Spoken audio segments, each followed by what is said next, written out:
जय हिंद। आज हम आप लोगों को लेकर आए हैं केमिस्ट्री के बहुत ही इम्पोर्टेंट अभिक्रियाएं जो क्लास 10th में ये क्या है बहुत ही ज़्यादा इम्पोर्टेंट है। यानी ये जो अभिक्रियाएं हैं क्लास 10th में हर साल पूछे जाते हैं। यानी जितनी भी अभिक्रियाएं लेकर आएंगे ये सब क्या हैं, महत्वपूर्ण हैं। किसके लिए? तो बोर्ड की दृष्टि से। अर्थात कोई एक अभिक्रिया जो है हर साल इसमें से जो क्वेश्चन है पुटअप कर कर आते रहते हैं। तो इसमें जो है महत्वपूर्ण अभिक्रियाओं में जो पहला अभिक्रिया है वो क्या है? संयोजन अभिक्रिया। इसका देख लीजिए, नाम से पता चल रहा है क्या है? संयोजन अर्थात जोड़ना होता है ना। संयोजन, संयोजन का मतलब क्या होता है? जोड़ना। यानी ऐसी अभिक्रियाएं जिसमें दो या दो से अधिक अभिकारक, यानी दो या दो से अभिकारक आपस में मिलकर क्या हो जाए? एकजुट हो जाए, यानी एक उत्पाद बना ले। जैसा नहीं होता है कि कई लोग मिल जाएं और आकर एक एकल्ले बन जाएं, तो वो क्या हो जाते हैं? संयोजन हो जाते हैं। अर्थात ऐसी अभिक्रियाएं जिनमें दो या दो से अधिक अभिकारक क्या करते हैं? मिलकर एक ही उत्पाद बनाएंगे, दो नहीं। संयोजन का मतलब बेकार हो जाएगा जब दो बन जाएंगे तो फिर जाकर आपस में तो बिखर ही न जाएंगे। तो क्या होता है कि दो या दो से अधिक हों, कितने भी हों, लेकिन अंत में क्या बनने चाहिए? इसका शर्त यही है, क्या बनेंगे? एक उत्पाद बनेंगे। तो वो क्या कहलाते हैं? संयोजन अभिक्रिया। याद कीजिएगा कि संयोजन अभिक्रिया बार बार पूछता है और ये कहता भी है क्या कि क्या होते हैं। तो इसमें एक ही उत्पाद बनते हैं संयोजन में। तो आइए देखते हैं इसके जो एग्जाम्पल, यानी इसके उदाहरण देख लेते हैं। इसके उदाहरण, तो इसके उदाहरण में हम ले लेते हैं कोई भी। तो Mg मैग्नीशियम और O2, ये दोनों को अगर अभिक्रिया करा दें तो दोनों क्या होते हैं? मिलकर एक क्या बनाते हैं? उत्पाद बनाते हैं जिसका नाम होता है MgO। ये होते हैं, यानी मैग्नीशियम और ऑक्सीजन आपस में अभिक्रिया करके यानी संयोग कर क्या बना लेते हैं? Magnesium oxide. लेकिन ये अभिक्रिया क्या है? संतुलित नहीं है, क्योंकि इधर ऑक्सीजन की संख्या कितनी है? 2 है और इधर 1 है। तो इधर क्या करें?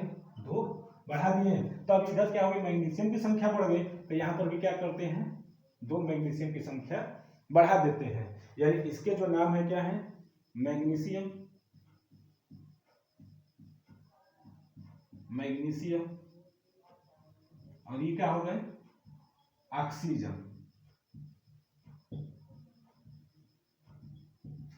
इसका नाम हो जाएगा मैग्नीशियम ऑक्साइड,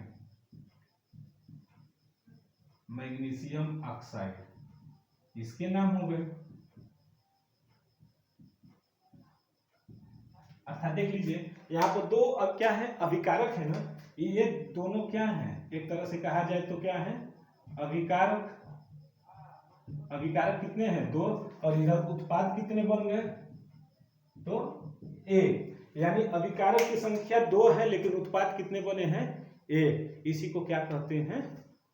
संयोजन अभिक्रिया। अब आइए अगला अभिक्रिया देखते हैं।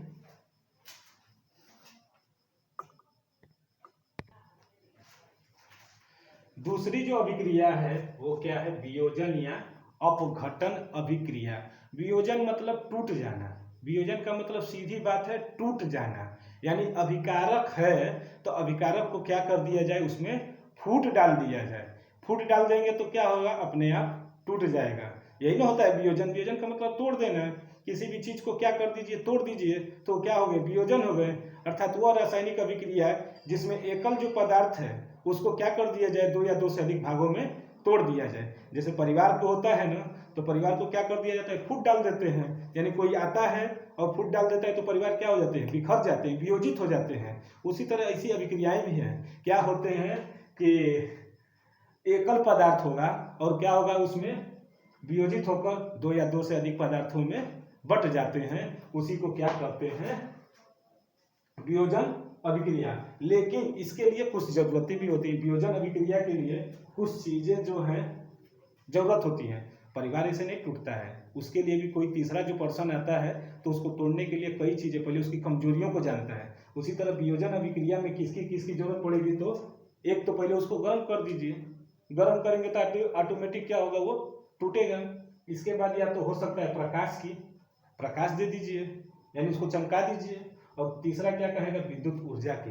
यानी ये तीनों क्या होती हैं, वियोजन अभिक्रिया के लिए ये जरूरत होती है। ऐसे नहीं टूटेगा, उसके लिए क्या करना पड़ता है, फूट डालना पड़ता है। फूट डालेंगे कौन, यही तीनों, उष्मा, प्रकाश या विद्युत ऊर्जा। यही फूट डाल देंगे तो क्या हो जाएंगे, अभिक्रिया क्या हो जाएगी, टूट जाएगी। यानी एकल पदार्थ एक से अधिक भागों में बट जाएंगे। तो इसके उदाहरण देख लेते हैं। इसके उदाहरण, तो उदाहरण में हम ले लेते हैं फेरस सल्फेट को। फेरस सल्फेट को क्या किया जाए, गर्म किया जाए।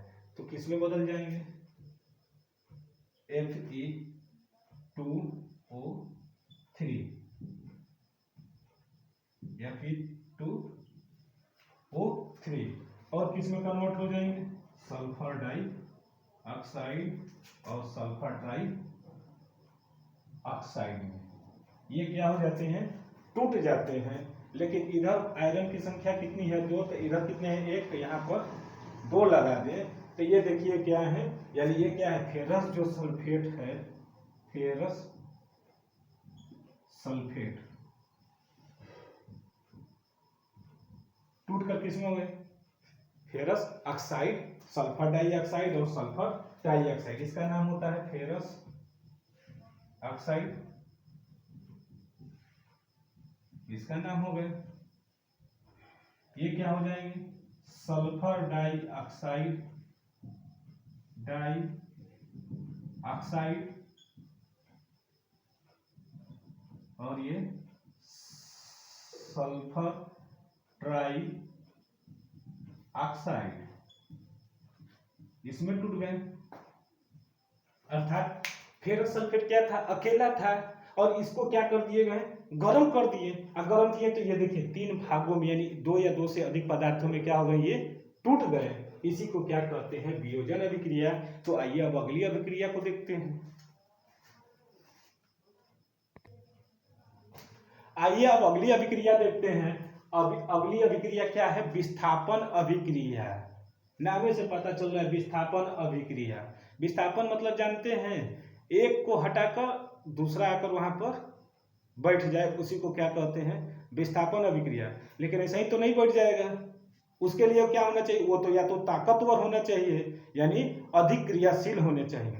यानी ऐसी अभिक्रिया जिसमें अधिक क्रियाशील, यानी क्रियाशील का मतलब एक्टिव, ऐसी क्रियाशील तत्व जो कम क्रियाशील, यहाँ पे देखिए लिखे हुए कि ऐसी अभिक्रिया जिनमें अधिक क्रियाशील तत्व कम क्रियाशील तत्व को क्या कर देता है, हटा देता है। अर्थात उसको क्या कर देता है, तत्व को उसके यौगिक से क्या कर देगा, विस्थापित कर देगा। कहेगा कि हटो, अब हम आ गए हैं। क्यों, क्योंकि हम क्या है, तुमसे अधिक क्रियाशील, हम ज्यादा एक्टिव हैं, तुम कम हो, यहाँ से चले जाओ।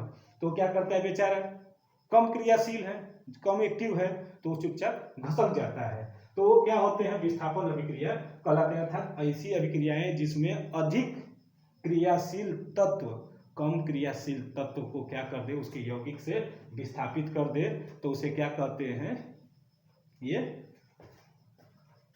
विस्थापन अभिक्रिया। तो इसके जो उदाहरण है, इसके उदाहरण देख लेते हैं। इसके उदाहरण में क्या लिख सकते हैं कि आयरन है, ये आयरन क्या करेगा, कॉपर सल्फेट, ये जो है आयरन जो है कॉपर सल्फेट से अभिक्रिया कराने पर क्या होता है, कॉपर को विस्थापित कर देता है। क्यों विस्थापित कर देता है, क्योंकि आयरन जो है क्या है, अधिक क्रियाशील है, बहुत ज्यादा एक्टिव है। देखिए हर जगह जंग लग जाता है, तो जंग लगने का मतलब क्या है, आयरन ही होता है ना। तो आयरन क्या होते हैं, ज्यादा एक्टिव होते हैं, किसके अपेक्षा, कॉपर के। यानी कॉपर सल्फेट यौगिक से कॉपर को क्या कर देगा, आयरन विस्थापित कर देगा। तो क्या बन जाएंगे यहाँ से, यानी क्या बनेंगे, SO4 और क्या निकल गए, कॉपर। अर्थात ये क्या हो जाएंगे, Cu। इसका जो नाम होगा फेरस सल्फेट, ये हो गए, और ये क्या बन गए हैं, कॉपर। और हाई का है, इसका नाम तो आयरन है, और हाई का है कॉपर सल्फेट, ये हो गए। अर्थात देखिए आयरन जो है ना ज्यादा एक्टिव होता है किसकी अपेक्षा, कॉपर की अपेक्षा, इसीलिए कॉपर को क्या कर देता है, विस्थापित कर देता है। लेकिन यही अभिक्रिया अगर उल्टा कराएं तो कॉपर जो है आयरन को विस्थापित नहीं कर सकता है। यानी इसको क्या करेगा, अगर इसे अगर हम लिख दें गलती से भी कि Cu प्लस FeSO4 और कहें कि इसकी अभिक्रिया बनाइए तो ये नो रिएक्शन, कोनो रिएक्शन में नहीं करेगा, नो रिएक्शन, यहाँ पर कोई रिएक्शन नहीं होगा। क्यों नहीं होगा, क्योंकि कॉपर जो है कम क्रियाशील है किसकी अपेक्षा, आयरन की, इसीलिए यहाँ से आयरन को क्या करता है, विस्थापित नहीं करेगा। और जब विस्थापन करेगा नहीं तो अभिक्रिया होगा, नहीं होगा। तो ये थे क्या, विस्थापन अभिक्रिया। तो आइए अब अगली अभिक्रिया देखते हैं।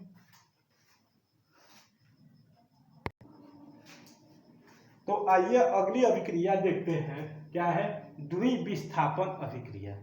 नामे से पता चल रहा है द्विविस्थापन अभिक्रिया, यानी क्या होंगे, दोहरा। यानी वो क्या था, सिंगल विस्थापन था, एक लोग को विस्थापित कर रहा था, लेकिन यहाँ पर क्या करेंगे, दो दो हैं, यानी दो लोग क्या करेंगे, विस्थापन करेंगे। लेकिन किसको, तो वे अभिक्रियाएं जिनमें अभिकारकों के बीच आयनों का, आयन मतलब क्या होते हैं, दो ही आयन होते हैं, एक धन आयन होता है तो दूसरा ऋण आयन। यानी आयनों का क्या होता है, आदान प्रदान। कहता है क्या कि धनायन कहेगा ऋण आयन से कि हम तुम्हारे पास आ जा रहे हैं, और ऋणायन कहेगा धनायन को, यानी दोनों को क्या कर देंगे, आपस में कन्वर्ट कर देंगे। यानी दो यौगिक रहेंगे, दोनों यौगिकों के जो आयन होते हैं वो क्या होते हैं, आदान प्रदान, यानी उसको हटाकर अपने जगह पर चला जाता है। उसी को क्या कहते हैं, द्विविस्थापन अभिक्रिया। यानी वे अभिक्रियाएं जिनमें अभिकारकों के बीच आयनों का क्या हो जाए, आदान प्रदान होता है, उसे क्या कहते हैं, द्विविस्थापन अभिक्रिया।